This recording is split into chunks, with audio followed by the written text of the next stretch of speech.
નમસ્કાર વિદ્યાર્થી મિત્રો, ધોરણ 11 વિષય અર્થશાસ્ત્ર એની અંદર આપણે જોવાનું છે. એની અંદર આપણે પાઠ આજે નવો છે એ શરૂ કરવાનો છે. જે છે આ પાઠનું નામ છે આવક અને ખર્ચની ખાસિયતો. બરાબર, આ પાઠ છે એની અંદર પાઠ નંબર 5 છે. એની અંદર આવક અને ખર્ચ શું છે, એની ખાસિયતો શું છે અને શેના આધારે આ બધું નક્કી થાય છે એને જોવાનું છે.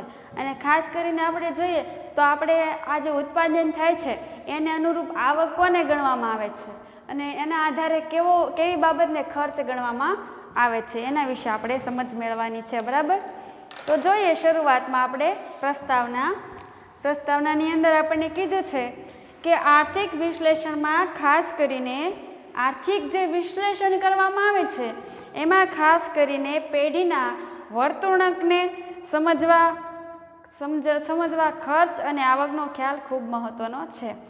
એટલે કે એમ કહેવા માગે કે આર્થિક જે માનવ જીવનનું વાતાવરણ છે એનું જે વિશ્લેષણ કરવામાં આવે છે એની અંદર પેઢીની વર્તણૂકો એટલે કે જે પેઢી એટલે કે બજાર રૂપી જે આર્થિક ક્ષેત્રે છે એને પેઢી છે એમાં એને સમજવા ખર્ચ અને આવકના ખ્યાલો ખૂબ મહત્વના છે. એટલે આપણી સમક્ષ આ પાઠ આવકના જે ખર્ચના ખ્યાલો છે એના વિશે રજૂ કરવામાં આવેલો છે. તો પહેલાં આપણે એ સમજી લેવું જોઈએ કે આવક અને ખર્ચનો ખ્યાલ છે એ પાઠ આપણે માટે શા માટે મૂકવામાં આવેલો છે. બરાબર, હવે એમાં આગળ કીધું છે કે ઉત્પાદનનું પ્રમાણ બદલાતા કુલ ઉત્પાદન ખર્ચમાં ફેરફાર થાય છે. ઉત્પાદનમાં જો પરિવર્તન આવે, ફેરફાર થાય તો ઉત્પાદનનો કુલ ખર્ચ છે એમાં પણ ફેરફાર આવે છે. ખર્ચથી પેઢીની જાવક બાજુનો અંદાજ આવે છે કે ખર્ચમાંથી જે પેઢીની જાવક છે એ કેટલા પ્રમાણમાં છે. એટલે કે ધારો કે આપણે કોઈ એજન્સી હોય, કોઈ ઉદ્યોગ હોય એની અંદર પેઢી એટલે કે 2001ની અંદર કામ કરતી, 2002ની અંદર આમ ક્રમિક રીતે સમયગાળા પ્રમાણે જે ઉત્પાદિત વસ્તુ કરનાર ઉત્પાદકો અને ઉત્પાદન વસ્તુ આ જે પેઢીનો દર છે એના આધારે પેઢીની આવક કેટલી ગઈ અને કેટલી જાવક છે, આવક કેટલી આવીને જાવક કેટલી છે એ નક્કી થાય છે. આવક અને ખર્ચના ખ્યાલો સામાન્ય ઉત્પાદનની સપાટી નક્કી કરે છે. શું નક્કી કરે કે સામાન્ય ઉત્પાદનની સપાટી, ખરેખર ઉત્પાદનનો પુરવઠો કે જથ્થો કેટલા પ્રમાણમાં છે એના વિશેની સમજ આપણને આપે છે. તો આ જે આવક અને ખર્ચના ખ્યાલો છે આપણને કુલ 7 પ્રકારના આપવામાં આવેલા છે. કયા કયા છે તો કે એની અંદર પહેલું આપણને કીધું છે કે પેઢી પોતાની વસ્તુની કિંમત નક્કી કરવામાં મદદ મળે છે. પેઢીને પોતાની જે વસ્તુની કિંમત છે એ કિંમત નક્કી કરવામાં મદદ મળે છે. કોની? તો કે આવક ખર્ચના ખ્યાલના આધારે. કેમ? તો કે જ્યારે આવક આપણી હશે એના આધારે નક્કી થશે કે કઈ પેઢીની કેટલી આવક તો નક્કી થઈ ગઈ, પછી એના સામે એને જે પુરવઠો છે એ ઉત્પાદન કરવામાં કેટલા પ્રમાણમાં ખર્ચ કર્યો, તો એ ખર્ચ કેટલો કર્યો એની સામે એની કિંમત છે એ કેટલી નિર્ધારિત કરી. તો આ છે આ પેઢીની વસ્તુની કિંમત એના આધારે થશે. કેમ કે પહેલાં એક વસ્તુ એ જોવાની કે પેઢીની આવક કેટલી હતી અને એની સામે એ પેઢી છે એને ખર્ચ કેટલો કર્યો. આ બંને વસ્તુ જો બરાબર ગોઠવાઈ જાય અને બરાબર રીતે સમજાઈ જાય ત્યારે શું તો કે એની વસ્તુની કિંમત છે એ નક્કી કરવામાં આવે છે.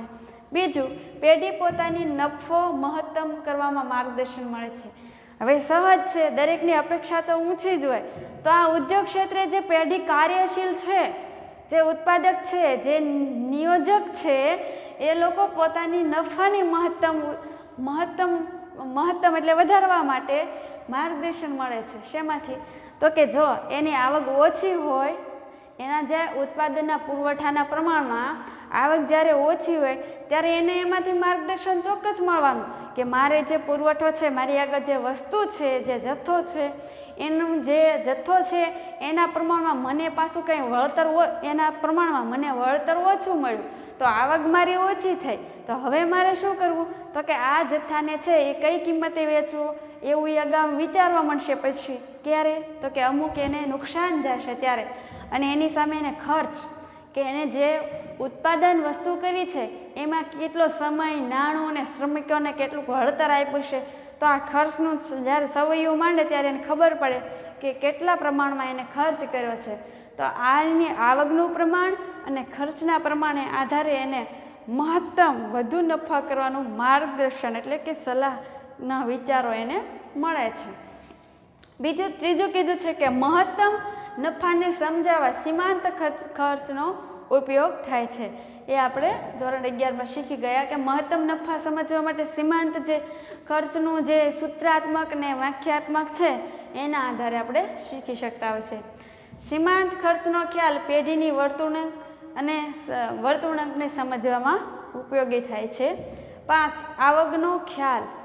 તો કે આવક છે એ પ્રમાણમાં કેવી છે અને કેટલા પ્રમાણમાં વધારવી છે અને ઘટાડવી છે, આ બંને બાબતનો ખ્યાલ પણ આપણને આના આધારે આવતો હોય છે. અર્થશાસ્ત્રમાં પણ ઉપયોગી. તો અર્થશાસ્ત્ર ક્ષેત્રે આપણને કઈ રીતે ઉપયોગી થાય છે? તો કે અર્થશાસ્ત્રમાં આપણે જોઈએ તો પેઢી કેટલીક સાધનોને રોકશે, કેટલાક રોજગારીનું કેટલું ઉત્પાદન કરશે, કેટલુંક રોકાણ કરશે, આ અંગે છે એ કેટલાક ખર્ચને મહત્વનો ફાળો આપશે. એટલે આવક અને ખર્ચમાં છે એ આપણે કહીએ કે કેટલું રોકાણ કર્યું એના આધારે. 5. પેઢી કેટલા સાધનો રોકશે. 6. વૈકલ્પિક ખર્ચનો ખ્યાલ. સાધનોના વૈકલ્પિક ઉપયોગ અને સંચાલકીય અર્થશાસ્ત્રમાં ઉપયોગી થાય છે. હવે વૈકલ્પિક ખ્યાલ છે એના આધારે અર્થશાસ્ત્રમાં અમુક માળખાકીય બાબત છે એની સમજૂતી આપણને સ્પષ્ટ બનશે કે વૈકલ્પિક ઉપયોગિતાવાળું જે કાર્યક્ષેત્ર છે એ શું છે. એના આધારે જે સંચાલકીય વ્યવસ્થા છે એ આપણને અર્થશાસ્ત્રમાં ઉપયોગી બનશે. જેમ કે આપણે જોઈએ તો વૈકલ્પિકમાં અંદર આપણે કૃષિ ક્ષેત્રના જે કાર્યો છે એ ભણશું, કૃષિ ક્ષેત્રના જે પાઠ છે એ ભણશું તો એની અંદર આપણે 100% ઉત્પાદનલક્ષી બાબતો કેવી હોય છે, અવેજી રૂપ અને વૈકલ્પિક પદ્ધતિઓ આ બધું છે એમાં આવશે. તો આ જે આખું ક્ષેત્ર છે એ એને અનુરૂપ હોય તો કે અર્થશાસ્ત્રને અનુરૂપ હોય છે. એટલે એમાં ઉપયોગી બને છે કે ખેતીમાં આવક કેટલી આવે છે, અનાજના પુરવઠા દીઠ એને કેટલો ખર્ચ થાય છે. 7. નાણાકીય ખર્ચનો ખ્યાલ. તો કે કઈ રીતે? તો કે નાણાકીય ખર્ચનો ખ્યાલ આપણને પેઢીના સંચાલનના દિશા સૂચક બને છે. નાણાકીય ખર્ચ થાય છે એના આધારે આપણને એમ થાય કે હવે જે આવનારી પેઢી છે ઉત્પાદન કરતી એ પેઢીને કઈ દિશામાં દોરવી એનું દિશા સૂચન, દિશા માર્ગદર્શન એ આપણને આવકના ખર્ચના ખ્યાલોની અંદર આપેલા છે. બરાબર. તો જો વિદ્યાર્થી મિત્રો સાથે સાથ છે આવક અને ખર્ચના ખ્યાલો છે જે તમારે બરાબર યાદ રાખવાનો પ્રયાસ કરો. બરાબર.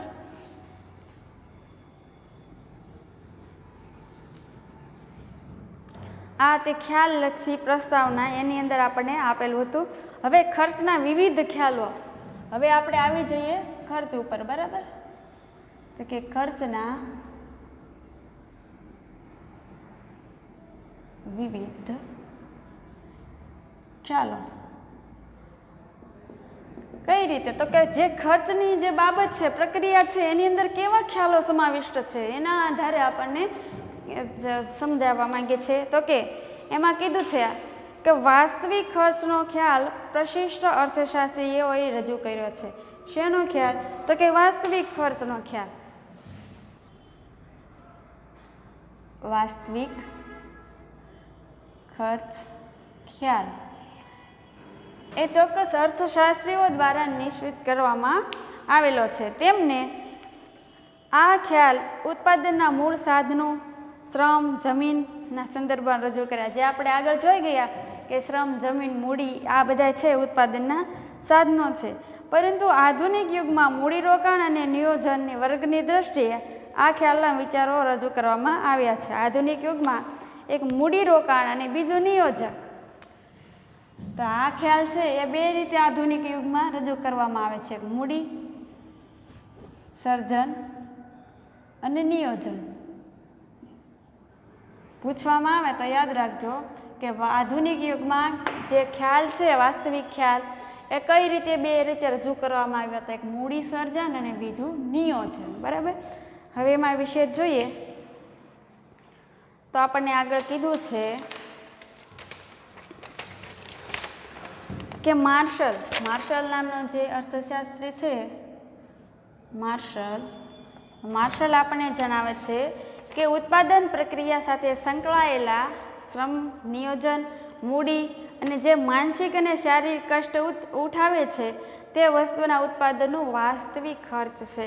શું કહે કે જે ઉત્પાદનની પ્રક્રિયા થાય છે, ઉત્પાદન પ્રક્રિયા, આ પ્રક્રિયાની અંદર જોડાયેલા શ્રમિક, નિયોજક, મૂડીપતિ એટલે ઉદ્યોગપતિ, મૂડીપતિ,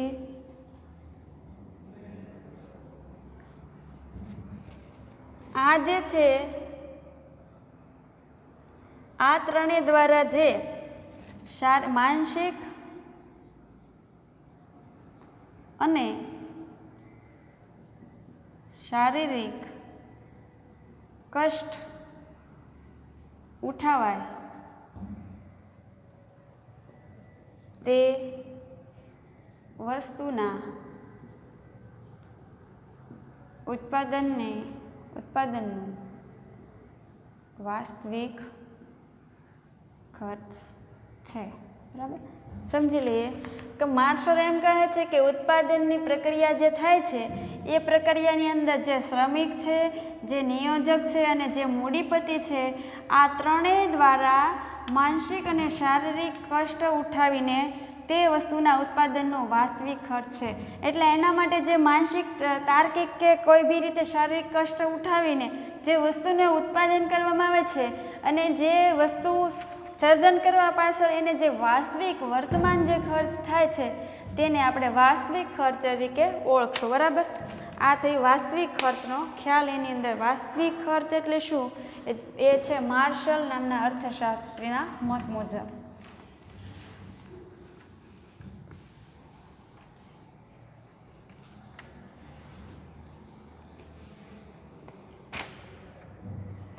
આગળ આપણને જણાવે છે કે કોઈ વસ્તુના ઉત્પાદન ખર્ચ માટે ઉત્પાદક જે નાણાં ખર્ચ છે, કે કોઈ વસ્તુના ઉત્પાદન કાર્ય માટે જ્યારે ઉત્પાદન કાર્ય માટે ઉત્પાદક જે નાણાં ખર્ચે છે તે જ માત્ર સારું ઉત્પાદન ખર્ચ છે. એટલે કે કહેવા એમ માગે છે કે વસ્તુનું જે ઉત્પાદન થાય છે એ ઉત્પાદન કાર્યની અંદર ઉત્પાદક છે એ પોતાના જે નાણાં ખર્ચે છે તે જ માત્ર સારું ઉત્પાદન ખર્ચ નથી એવું કહે છે, પરંતુ ઉત્પાદન કાર્ય સાથે જોડાયેલા શ્રમિકોને જે થાક, કંટાળો, ત્રાસ લાગે છે એ મૂડીપતિ પોતાનું મૂડી વપરાશનો ત્યાગ કરીને બચત કરી મેળવે છે. એટલે કે સમજવાનું એ છે કે ઉત્પાદન કાર્ય સાથે જે વ્યક્તિ સંકળાયેલી છે, જે ખરેખર શ્રમિકો છે, કામદારો છે, એ આ જે કાર્યક્ષેત્રે કામ કરે છે, ઉદ્યોગ ક્ષેત્રે જે કાર્ય કરે છે, ઉદ્યોગ ક્ષેત્ર એટલે એમાં પછી ગમે તે પ્રકારના હોય, એવું નથી કે કોઈ વસ્તુ કે સાધન બનાવવા લક્ષી હોય. એમાં તો અત્યારે આપણે આરપાર જોઈએ એવી ઘણી વસ્તુ હોય, એના સર્જન કરવા માટે વિવિધ પ્રકારની ઉદ્યોગ ક્ષેત્ર સ્થાપેલા હોય છે. તો આવા જે ઉદ્યોગ ક્ષેત્રે જે કામદારો ક્રિયાશીલ છે એને છે એ શું છે તો કે થાક, કંટાળો, ત્રાસ લાગે. મૂડીપતિ પોતાની મૂડી વપરાશનો ત્યાગ કરીને બચત કરીને મેળવે છે. નિયોજકને ધંધાની ચિંતા, બિનસલામતી, અનિશ્ચિતતાનો સામનો કરવો પડે છે.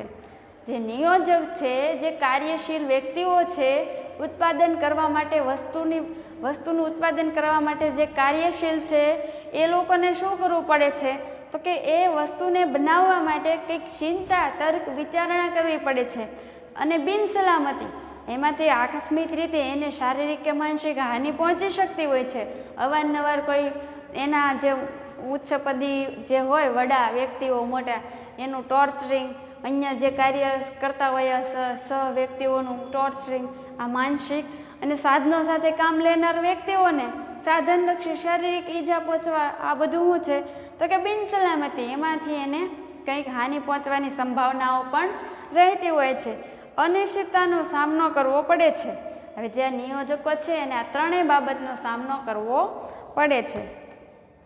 આ બધાનો સમાવેશ વાસ્તવિક ખર્ચમાં થશે. હવે તમને ક્વેશ્ચન પૂછવામાં આવે કે વાસ્તવિક ખર્ચમાં શાનો સમાવેશ થશે, તો તમારે આ વસ્તુ રજૂ કરવાની રહેશે. આ બધાનો સમાવેશ વાસ્તવિક ખર્ચમાં થશે. વાસ્તવિક ખર્ચને નાણાંના સ્વરૂપમાં રજૂ કરી શકાતું નથી. કઈ રીતે? તો કે એવી બાબત છે જે અમૃત છે, જે આપણે રૂબરૂ પ્રત્યક્ષ રીતે જોઈ શકતા નથી. એટલે આજે વાસ્તવિક ખર્ચમાં જે બાબત નોંધીએ છીએ એ બાબત છે એને છે આપણે છે એ વાસ્તવિક ખર્ચના નાણાં સ્વરૂપે રજૂ કરતા નથી. તેને વાસ્તવિક ખર્ચ અને બિન નાણાકીય ખર્ચ પણ કહે છે. શા માટે? તો કે આજે વાસ્તવિક ખર્ચની અંદર આપણે ચિંતા, કંટાળો, થાક, ત્રાસ કે જે બિનસલામતી આ બધી બાબત છે એને રૂબરૂ આપણે પ્રત્યક્ષ રજૂ કરી શકતા નથી. એટલે આને છે એ બિન નાણાકીય ખર્ચ અને બિન નાણાકીય ખર્ચ એવું કહેવામાં આવે છે, કેમ કે એનું વાસ્તવિક સ્વરૂપ આપણી સામે સાબિત થતું નથી. બરાબર. હવે પ્રો માર્શલ છે એના મતે ઉત્પાદનના સાધનો આ વાસ્તવિક ખર્ચનો સામનો કરે છે, તે માટે તેને આકર્ષવા માટે વેતન, વ્યાજ, નફા સ્વરૂપે વળતર આપવામાં આવે છે. શું કહે પ્રો માર્શલ? પ્રો માર્શલ એમ કહે છે કે ઉત્પાદનના સાધનો ઉત્પાદનના જે સાધનો છે એ સાધનો આ વાસ્તવિક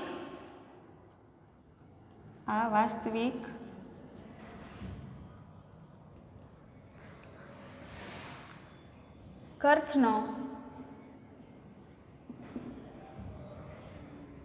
સામનો કરે છે. વાસ્તવિક ખર્ચનો સામનો કરે છે આપણે, એટલે આગળ વાસ્તવિક ખર્ચ જોયું એનો સામનો કરે છે. તે માટે શું? તે માટે તેમને એટલે કોને? તો કે નિયોજકોને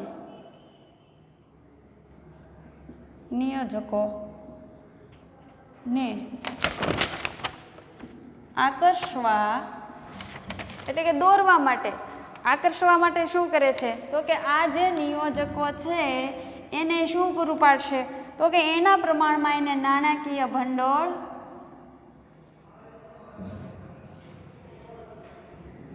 નાણાકીય રીતે પૈસા આપીને, એટલે કે એને વ્યાજ, નાણાકીય એટલે વેતન, અમુક ટકા વ્યાજ, નફા અને આ ધિરાણ, અમુક મોટા ઉદ્યોગ હોય આપણે ઉમેરીએ છીએ, આ ધિરાણો પણ આપતા હોય છે કે એટલા ટાઈમ સુધી કામ કરો તો આવી રીતનું તમને બોનસ ને આ તેન એટલા ટકા તમને આપવામાં આવશે. આ બધું આપવામાં આવે છે. શા માટે? તો કે ઉત્પાદકના સાધનો છે ને વાસ્તવિક ખર્ચો છે એનો સામનો કરીને એ કામ કરે છે. એટલે હવે જે નિયોજકો છે, જે કામદારો છે એને આ બધી વસ્તુનો સામનો કરવાની સામે એને આ બધી બાબતો મળી રહે એવી સુવિધાઓ કે એ માટે એને આકર્ષવામાં આવે છે. આગળ કીધું છે કે કોઈ વસ્તુના ઉત્પાદન કાર્ય માટે ઉત્પાદક જે નાણાં ખર્ચે છે તે જ માત્ર સારું ઉત્પાદન ખર્ચ નથી. હવે આ છે પ્રો માર્શલના મતે જે છે કે નિયોજક છે એને આકર્ષવા માટે શું કરવામાં આવે? વાસ્તવિક ખર્ચની દ્રષ્ટિએ. બરાબર. હવે આપણે આગળ જોશું વાસ્તવિક ખર્ચના માપનની મુશ્કેલીઓ. કેમ? તો કે માનસિક પ્રક્રિયા છે, વિચારણાત્મક છે, એને આપણે જોઈ શકતા નથી. એટલે જે વાસ્તવિક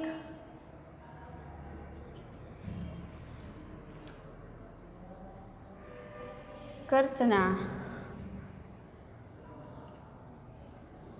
માપનની મુશ્કેલીઓ.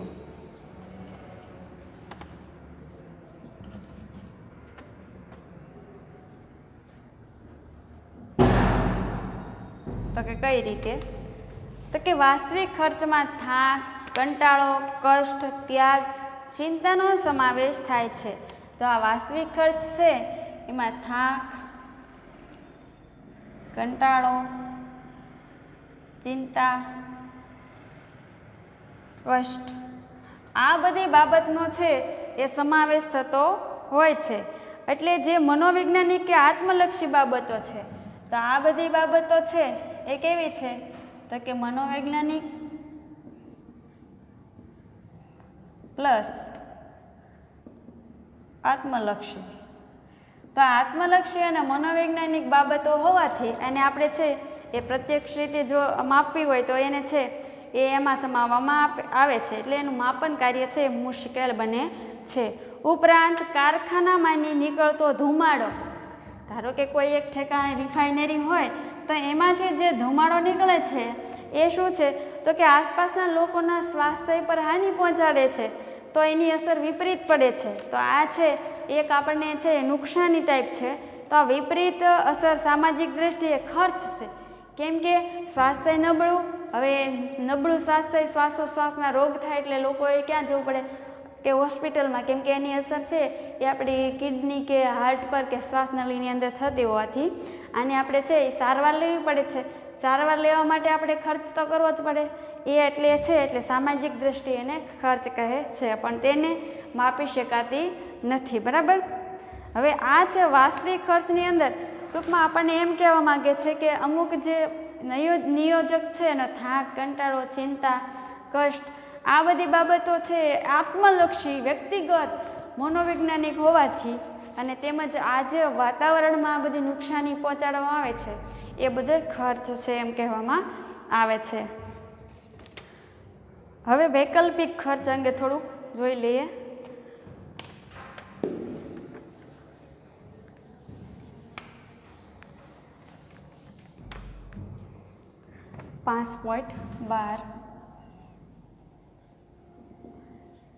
વૈકલ્પિક ખર્ચ અંગે આપણે સામાન્ય વ્યાખ્યા તો આગળ જોઈ. બરાબર. હવે વૈકલ્પિક ખર્ચ છે એને આપણે ઊંડાણપૂર્વક સમજીએ. તો વૈકલ્પિક ખર્ચનો ખ્યાલ આપણને ઓસ્ટ્રેલિયન, આ જે ખ્યાલ છે એ કોને આપ્યો તો કે ઓસ્ટ્રિયન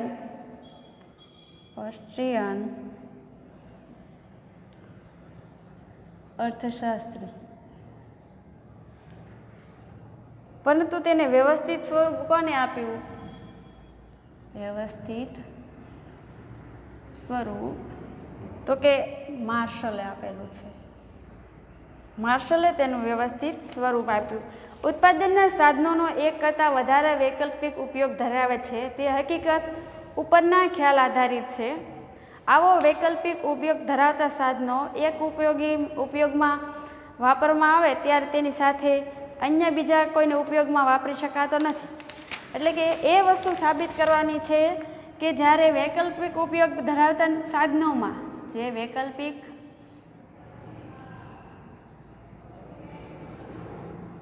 ઉપયોગ ધરાવતું સાધન છે, બરાબર, તો એ સાધન છે એનો એકનો આપણે ઉપયોગ કર્યો. બરાબર. એકનો આપણે શું કર્યો તો કે ઉપયોગ કર્યો, તો ઉપયોગમાં એ છે એક ઉપયોગમાં આવે તો એ વાપરવામાં આવે છે તો ત્યારે તેની સાથે અન્ય જે બીજા કોઈ સાધનો છે, અન્ય બીજા સાધનો ઉપયોગી કરી શકાતા નથી. એટલે અહીંયા એમ કહેવા માંગે છે કે તમે જે સાધનનો ઉપયોગ કરો છો એ સાધન જો બીજી રીતે ઉપયોગી હોય તો તેની સાથે અન્ય બીજો કોઈ ઉપયોગ લઈ શકાતો નથી. કઈ રીતે? તો કે આપણે શ્રમિક એક સમયે મિલના કામે જાય. બરાબર. હવે એક ઉપયોગી લક્ષ્ય બન્યું, તો હવે એક મિલમાં કામ જાય એ જ સમયે બીજા ઉદ્યોગમાં એ કામ કરી શકતો નથી. આ સિવાય જોઈએ તો જમીનના એક ટુકડામાં આપણે ઘઉં વાવેલા હોય તો એનું ઉત્પાદન મેળવવા માટે એક વૈકલ્પિક એક માધ્યમ છે, તો બીજી જગ્યાએ એને એક ટુકડામાં એની સાથે જુવાર કે બાજરો વાવી ન શકાય. આમ એક વસ્તુ પર બે કાર્ય સફળ ન થતા અને આપણે વૈકલ્પિક ઉપયોગી ધરાવતું વાળી વસ્તુ કહેવામાં આવે છે. હવે તમે જુઓ, તમે કોઈ ટીચર તરીકે કાર્ય કરતા હોય, તમે આ ગુરુકુળની અંદર આખો દિવસ 8 થી 5 રહેવાનું હોય અને તમે એમ કહો કે હવે હું LDમાં બીજી કોઈ સ્કૂલમાં હું 8 થી 5 જાઉં, તો એક જ બે ક્ષેત્ર અને તમે એક જ છો, આમ કાર્ય સફળ બને નહીં. એટલે એ થયું આપણો વૈકલ્પિક આધારિત ઉપયોગ, એટલે કે વૈકલ્પિકતાનો ખર્ચ. બરાબર. હવે આના અર્થની સમજૂતી છે એ આપણે પછીના લેક્ચરમાં જોશું. તો એટલે સુધી રાખીએ. આગળ છે કે વૈકલ્પિક ખર્ચ છે એની વિશેષ સમજૂતી શું છે, અર્થલક્ષી સમજૂતી શું છે, એના વિશે આપણે વિશેષ ચર્ચા પછી કરશું. બરાબર, તો એટલે સુધી રાખીએ. આભાર.